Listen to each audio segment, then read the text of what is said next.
In history class, you learned all about the important first. Well, now there's a chance for another first. Mark Robinson from Greensboro is running for lieutenant governor. He'd be our state's first black lieutenant governor. Robinson must first win the primary in March. Meantime, 2 Wants to Know's Ben Briscoe is taking a look at other unfilled firsts out there. In North Carolina, there's been no black lieutenant governor, no black senator.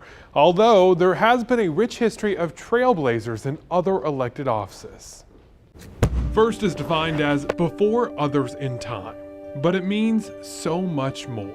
It demystify the stereotype that it can't be done. It means to have a voice. You're representing many, many people who at times did not have a voice, were not heard. At the International Civil Rights Center and Museum and the Greensboro History Museum, they have exhibits honoring our first elected leaders, such as North Carolina's first black representative, John Hyman. He was a slave who learned to read and write in secret, going on to serve in the U.S. Congress just 10 years after the Civil War ended. And the first African American male elected to council was in 1951, Dr. William Hampton. The first Native American elected to city council in 1983, Lonnie Reeves. First woman mayor, Carolyn Allen, in 1993. Then there's Elizabeth Dole, our first female senator in 2003. Bev Perdue, the first female lieutenant governor,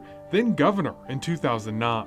And Dan Blue, the first black Speaker of the House in North Carolina, elected in 2014. Plus, you can't talk about first in the triad without someone mentioning Henry Fry. He goes on to have a lot of firsts in his career. He was the first black man elected to the State General Assembly, the first black state Supreme Court justice, and Chief Justice, too. Henry Fry is a really fascinating and important person in local history as well as state history. And for all those kids out there looking to shatter another glass ceiling, Be yourself. You know, you don't get to that position to even become a first unless you have certain characteristics and talents. And so just basically you just stay the course, work hard. Because any good historian knows there will never be a last first. There's always another barrier to be broken. That's what makes it all so exciting and interesting.